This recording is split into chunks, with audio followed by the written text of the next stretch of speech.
I will tell you the story of an American boy born the size of a finger. There will also be a video about the Elephant Man, and my video series will conclude with the touching love story between the Monkey Woman and the Alligator Man. So, ladies and gentlemen, without further ado, here's a collection of the strangest and most famous circus performers in history. I'll start perhaps with the General Tom Thumb. That's the nickname given to Charles Sherwood Stratton, born into the circus. He was a little man who mysteriously stopped growing taller once he turned 6 months old. Stratton remained 25 inches tall throughout his early childhood, although he later began to grow slowly again, eventually reaching a height of 39 inches. In 1842, when he was 5 years old, the legendary circus ringmaster Phineas Taylor Barnum brought him into the circus and made him part of his sideshow. Stratton sang, danced, told jokes, and impersonated celebrities. He became an international celebrity, touring Europe and meeting Queen Victoria, President Abraham Lincoln, and future King Edward VII. In 1863, Stratton married another little person, Lavinia Warren, later known as Mrs. Thumb. He died at the age of 45, and the cause of his unusually small stature was never determined. Now, the next hero, Schlitzie Surtees, is perhaps one of the most famous performers in history, as he was immortalized in Tod Browning's classic 1932 film Freaks and served as inspiration for the comic book character Zippy the Pinhead. Schlitzie was born with microcephaly, a developmental disorder that results in a smaller skull and brain. This condition left Schlitzie with severe mental disability. He could not perform many basic tasks and was only able to utter short words or phrases. Sometimes he was presented as a woman and dressed in loose women's dresses, partly to facilitate his care as he suffered from urinary incontinence and wore diapers. Schlitzie was cared for by other circus performers, but when his old friends passed away, Surtees was placed in a Los Angeles hospital. The hospital management eventually decided that the best care for him would be to allow him to return to show business, which he did for another 10 years until his death in 1971. Retiring, Schlitzie settled in an apartment near MacArthur Park in downtown Los Angeles, where he could be seen feeding pigeons and ducks and performing for passerby. Next, my story will be about Stefan Bibrowski, born in 1891 in modern-day Poland. He was an ordinary boy, except for one remarkable fact. He suffered from hypertrichosis, a condition that caused thick hair to grow all over his body and face. His mother believed that the misfortune happened because she witnessed Stefan's father being mauled by a lion when she was pregnant, making the boy cursed. Thinking her son was somewhat inhuman, Stefan's mother gave him to a German sideshow artist. There he acquired the stage name Lionel the Lion-Faced Man. Stefan was known to be kind, gentle, and intelligent, speaking 5 languages. Part of his act was simply conversing with his audience. Stefan was such a successful circus performer that he was able to retire at the age of 30. Unfortunately, he died of a heart attack at the age of 41. Continuing our freak show, meet Chang and Ang Bunker, probably the most famous sideshow performers in history. The brothers were Siamese twins born in Siam, which we now call Thailand. Doctors at the time didn't know how to safely separate them, although today this procedure would be quite simple. When they were young, a promoter convinced their parents to send them on a world tour, which brought them fame and wealth. However, when their contract expired, Chang and Ang went into business for themselves, purchasing a large plantation in North Carolina. Deciding to lead as normal a life as possible, Chang and Ang married local women who were themselves sisters, and together fathered a total of 21 children. However, their wives did not get along, so the brothers moved into 2 separate houses, alternating spending several days in each. Later, Chang suffered a stroke and began drinking heavily, although this did not affect the other brother, as they had separate circulatory systems. However, one morning, Ang woke up to find his brother dead. 2.5 hours later, he passed away himself.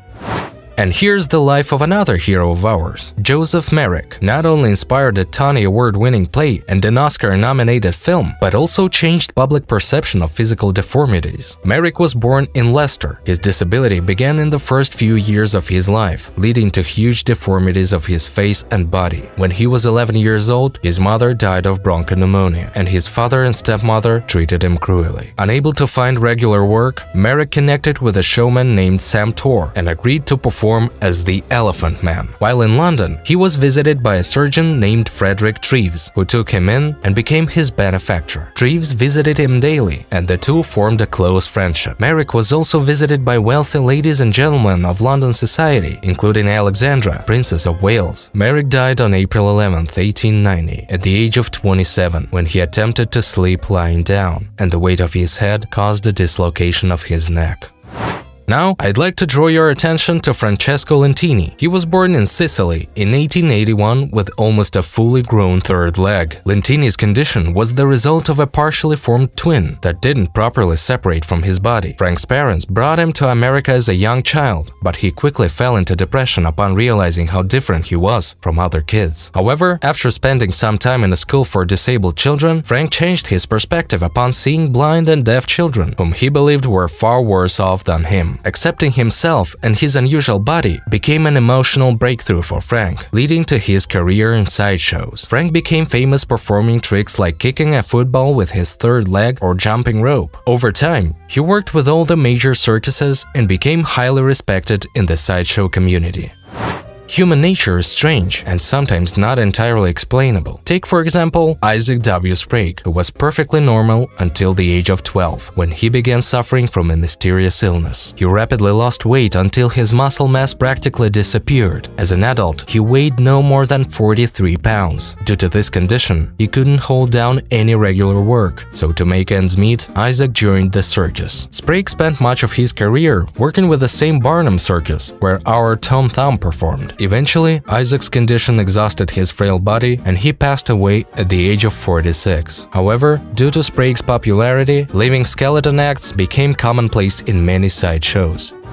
The same axiom about the mysteriousness of our nature is proved by Ella Harper. She was born with an unusual orthopedic condition known as backward knee deformation. The condition allowed her to fully bend her knees backward. She also preferred to walk on all fours. In the 1880s, Ella was a star of a major sideshow billed as the Camel Girl, appearing on stage alongside a real camel. But Ella herself was modest and not overly interested in fame. Later, she retired from show business at the turn of the century and never returned to the sideshow stage. Soon after retiring, she married a school teacher and quietly lived out her days with her husband in Nashville, Tennessee. She passed away from cancer in 1921.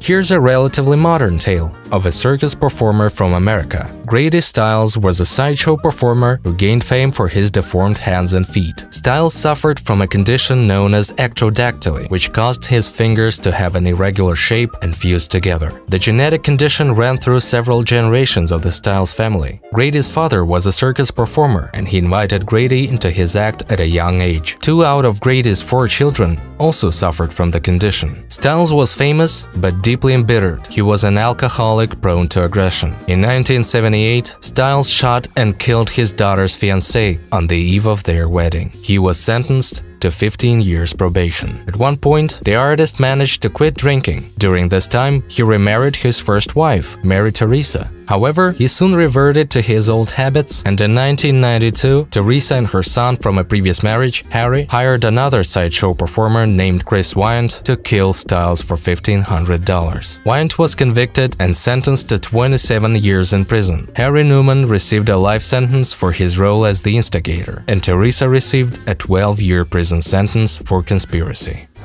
The show must go on. Here's a news story for you. Bill Durks wasn't actually three-eyed, but due to a congenital defect, where his face didn't properly form, he had a large scar in the middle of his face. Durks drew an artificial organ to make it look like he had a third eye. Rejected by his family and society, Durks became socially awkward and shy. In his early teens, Durks joined a sideshow and became a successful performer, although he was often tricked because he couldn't read. Durks found joy in the fact that, although society once shunned him, now people paid to see him. Durks eventually married another sideshow performer, a woman with crocodile skin, named Mildred, and together they were considered the strangest married couple in the world until Mildred's death in 1968.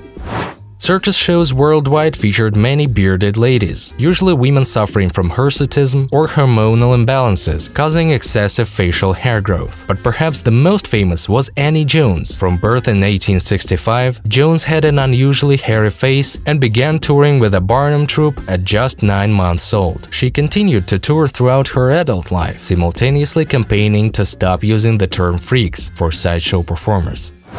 Barnum's circus was full of such individuals. Another one was Prince Randian. He also went by many other stage names, including the human caterpillar or the human torso. He was born in British Guiana in 1871. He had no limbs due to tetra amelia syndrome, a rare genetic condition that usually leads to a lethal outcome. Legend has it that Barnum personally brought him to America. Unfortunately, his real name given at birth is unknown. Prince Randian was known for adeptly performing everyday tasks despite having no arms, legs, thighs, or feet. He moved across the stage by swaying his hips and shoulders. He could draw, write, shave, eat, and most famously, light and smoke a cigarette without any external assistance. He demonstrated this ability in the aforementioned film Freaks. He also spoke Hindi, English, French, and German. And I'll conclude my video with a touching love story. Emmett and Priscilla Behano were legends in carnival world, especially in the freak show industry, where they performed as the strangest couple in the world. Before they were married, they performed separately. Priscilla was known as the Monkey Girl, and Emmett was known as the Man with Crocodile Skin. Both were born with incurable skin conditions. Due to hypertrichosis, Priscilla grew thick black hair all over her face and body, including a thick beard, while Emmett had dry, tough skin due to ichthyosis, which appeared scaly like that of a fish or reptile. Emmett and Priscilla truly embodied the spirit of sideshows and inspired many people with their unusual love story. They were just two people with rare skin conditions who truly understood each other and walked the same path in life. Emmett and Priscilla left the show run by her adoptive father because their parents were against their union. They joined the traveling exhibition named Believe It or Not, performing as the strangest married couple in the world. Emmett and Priscilla appeared in movies. The couple starred in the film Carney in 1980 with Gary Busey and Jodie Foster. Later, the shows they participated in were closed by activist groups. In the early 90s, they retired and stopped attracting public attention. Emmett passed away on April 17, 1995. He and Priscilla were married for almost 60 years. It was at this moment that Priscilla began shaving her beard and continued to do so for the next 6 years. She appeared on television and in documentaries several times, including The Jerry Springer Show, recounting her long life as a sideshow attraction and her beloved husband. She passed away in her sleep on February 5, 2001, at the age of 90. In an era much less sensitive and politically correct, human oddities were once a source of entertainment in most circuses, fairs, and carnivals. It's good that those times are behind us, and we have become more sensitive to the human nature of the body.